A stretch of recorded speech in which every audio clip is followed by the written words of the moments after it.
In this video, I'm going to show you how to self-pop your back using a foam roller. Stay tuned.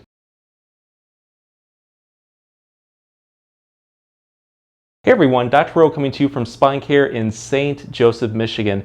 In this video, we're going to go over the definitive way to self-pop, crack, or release, whatever you want to call it, your back using a foam roller. A couple things though before we begin. Let's clear the air. These are not chiropractic adjustments. They don't serve to replace chiropractic adjustments. Instead, they're just going to be simple mobility exercises that may end in that satisfying self-pop, crack, or release. The next, I'm going to be using a high-density 24-inch foam roller. 24 inches is the one that I would recommend because it's going to be wide enough to cover most people's backs. So unless you're 3 feet wide, this one should be perfect. And if you would like to get one online, I will leave a link in this video's comments section and description so you can get one pretty quickly. Next being, I'm going to show how to pop or crack the back, starting at the upper back, working down towards the middle, lower, and then finally towards the pelvis and the hips. So let's start with the upper back. I'm going to show two different ways. The first one is going to be the more traditional way. The second one is going to be a little bit different and it may be new to you. So let's start off lying flat on our back on a floor. Let's just position the foam roller right over the middle back, right below our shoulder blades. You're going to take your hands, you're going to put them behind your head right here to support your neck. Just allow your body weight right here, your upper body weight, to go downward. Just let gravity take it. It puts the back into extension and it will help open up those joints a little bit more. From there, you're going to bend your knees, keep your feet flat, and then put all of your lower body weight onto your heels, and then just press up with your hips until all of your upper body weight then presses down on the foam roller. From here, what you're going to do is just use your legs to roll up and down. The key with this though is only to do the middle and upper back. So stop right below the shoulder blades. Don't go any lower at this point, because if you roll over the lower back, it can jam up those joints, causing a lot of issues. We don't want that.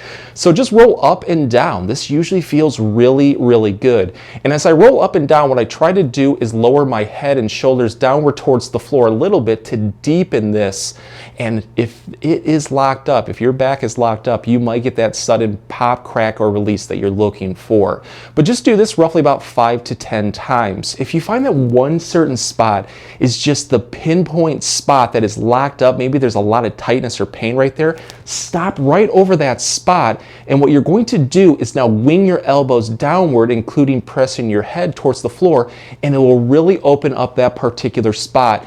And you might get that pop that you're looking for, but don't try to force it. Instead, try to hold this comfortably for about 5 seconds. Relax and do about 5 repetitions. And with each repetition, try to passively press into it just a little bit more, and then just switch over any spot that is needed. So if one is really locked up, like for me, usually always right in between the shoulder blades, you can get a little bit deeper of a passive stretch by doing this method, putting your hands up towards the floor. And what you're going to do is just lean backwards into it just like this, kind of like what we did earlier, but just press your hands down. And I don't know if you just heard it over the microphone. I got a pretty good pop right there, but just press into it very gradually, just like this, and you might finally get it to go. So if you have a little bit more one-sided pain, especially like over the ribs, this is how you can target that area a little bit more. So instead of rolling up and down straight on your back, what you want to do is just gently tilt your body towards the side of pain. So what I'm doing is just tilting my body towards the right to the point where the foam roller is going to be over the muscles right off to the side of the spine, kind of like right over the ribs. And then I'm going to do that same method. I really like this one too because you can roll directly over the shoulder blades, which tend to be very tight and achy. So give that a try towards the right, and you can also switch towards the left and repeat. So let's move on to the second method for the upper back.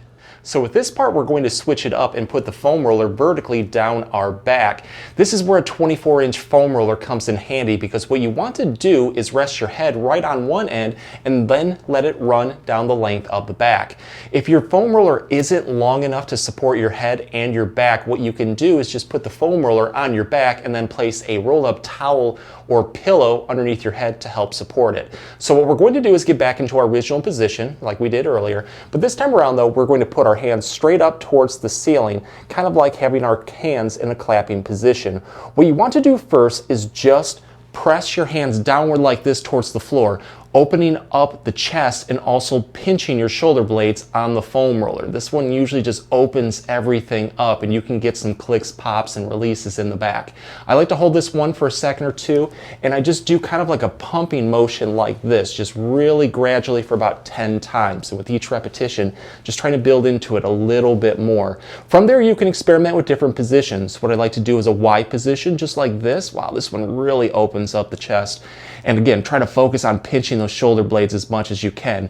And you can also do something similar to what we did earlier of just putting your hands down like this and then pressing down. If any of those positions are really opening it up a little bit more and offering more relief, throw in as many repetitions as you like. But this is how we're going to take this one to the next level and hopefully get our back to release. Imagine a snow angel. So my palms are just facing upward towards the ceiling, and I'm just going to do a big wide arc with my hand, like creating a snow angel on the ground. Do this one about 10 times in both directions, going up and down. You can also switch the placement of your hands, so switch them over so the palms are facing down and then do the same thing. Ooh, I actually just got a really good pop right there. But experiment with as many angles as possible because we're trying to find that one just offers the most amount of relief and will hopefully end up releasing it.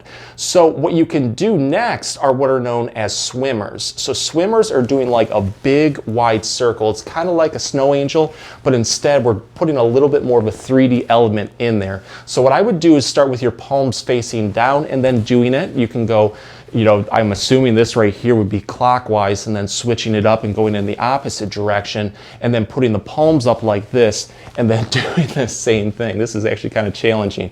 But go through all of those motions. If one just offers you the most relief, at that point, throw in as many repetitions as you like until everything is nice and loose. So let's now move on to foam rolling the lower back to hopefully get that self pop that we're looking for. A big note about foam rolling the lower back: do not roll straight up and down it like this, because the lumbar spine or the lower back is not built like the thoracic spine or the upper back. When you foam roll the lower back like this, it puts the back into hyperextension and can overload those joints, causing issues like pain later on. So do this instead. What I'm going to start off with is just placing the foam roller pretty much right over my glutes. And then I'm just going to put my legs off to my side like this, and I'm going to support all of my lower body weight onto my feet and then my upper body weight onto my forearm just like this. It's kind of bent at 90 degrees. This way we can raise and lower our body weight to get just enough pressure in there where it's going to be a comfortable self-massage and not too much where it's going to overload those joints. So tilt your body to the point where it's going to roll right over the muscles off to the side of the spine, but not directly over it. And this way you can use your arms right here and your legs to press up and down. I like to again go over the glutes, hit the hips, and then move over towards the lower back. So this one usually feels really, really good. And I like to find that one certain spot, like let me switch over towards the other side right here so you can see it, on the lower back that is just the most tight and locked up. Like let's say right here for me, I just kind of angle my body right there and go up and down over and over again until it finally feels like it's nice and loose. And again, if you have something locked up in the lower back, you might get that sudden pop that you are looking for. But as you do this too, just gently press down with your body weight as much as you can, get a very deep massage in that area, and hopefully that gives you a lot of relief. So here's how to use a foam roller to self-pop or release the sacroiliac or SI joint, which is the union of the sacrum and the ilium of the pelvis. So it's right below the belt line off to the side.